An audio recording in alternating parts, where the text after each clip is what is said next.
lamang ito sa kaliwa ng inyong sapatos upang siya po ay sobrang maiiyak kung hindi kanya makita o makakausap. Hello mga guys, kumusta kayo? Panibagong araw, panibagong video na naman tayo. And sa araw na ito ay isa na namang video ang aking tuturo sa inyo ng simpleng gabay o simpleng pamamaraan na makakatulong sa atin. At bago ang lahat, gusto ko lang mag-disclaimer sa mga taong hindi naniniwala at hindi gusto ang mga kagaya nitong video. Please skip this video and maghanap kayo ng videos na gustong gusto nyo dahil ang video na ito ay para lamang ito sa mga taong naniniwala and gusto mag-try. Sa lahat po na mga nagko-comment po dito sa aking video dito sa loob ng aking channel, mag-ingat sa lahat ng mga nagre-reply sa inyo na dinadala kayo sa WhatsApp in Emo app upang makaiwas po tayo sa mga scam. Ngayon po, ituturo ko sa inyo paano maiiyak yung partner ninyo kung hindi kayo nakikita, hindi kayo nakakasama, yung tipong hindi niya maramdaman or hindi niya ma-explain yung gusto or yung naramdaman niya dahil sa sobra-sobra niyang pagkasabik na makasama ka, yung tipong gustong-gusto kanyang mayakap, ngunit nasa malayo ka. So ito po ang ating gagawin ngayon upang maramdaman niya kung gaano ka-importante para sa kanya. Ito ay pwedeng gawin sa parehas ang kasarian, babae ito babae and lalaki ito lalaki. Siyempre naman sa ating babae at lalaki na mag-partner.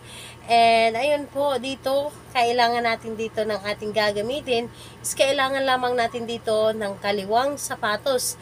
Isang piraso lamang sa kaliwang sapatos po, isang pirasong sapatos yung sa kaliwa.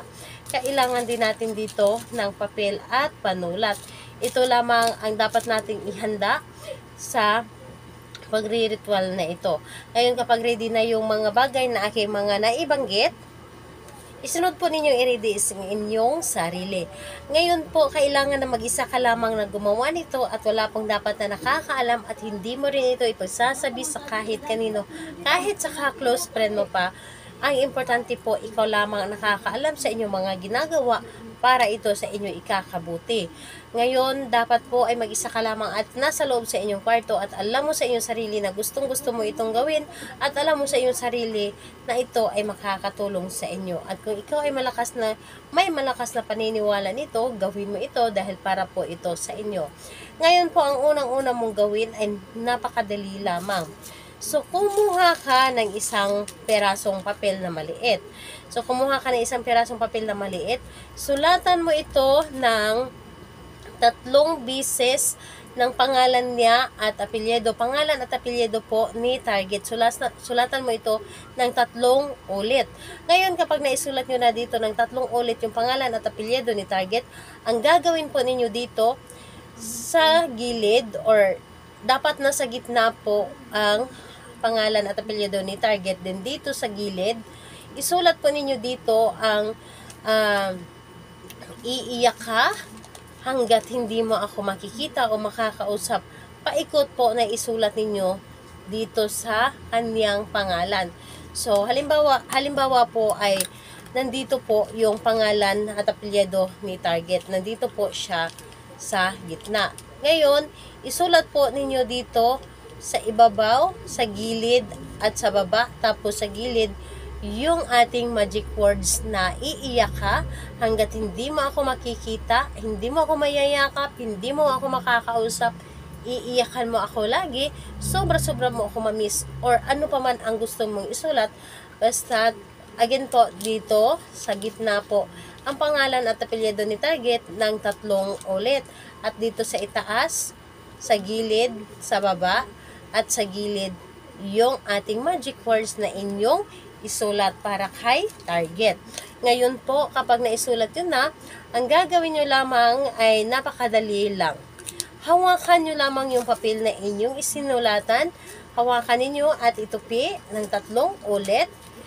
So, tupiin nyo lamang ito ng 3 ulit at pagkatapos nun, hawakan nyo lamang, sasabihin nyo lamang dito ang gusto niyo, yung pangalan niya at apelyido, at yung mga magic words na inyo isinulat, sabihin ninyo or ulitin ninyo dito pagkasabi. At pagkatapos nun, kunin ninyo ang inyong sapatos. Kaliwang sapatos po ang ating kakailanganin dito. Kaliwa po, at pagkatapos nun, ilagay doon sa kaliwang sapatos itong papel na ito.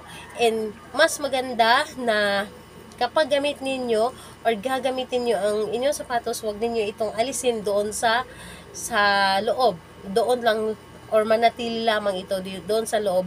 Mas maganda na maapakan mo ito lagi para mas mabilis itong maramdaman or mas mabilis ang talab nito. So, ayun po. Gawin ito sa araw ng Tuesday and Friday dahil yun po ang pinakamalakas na araw na gagawa tayo ng rituals and pampaswerte.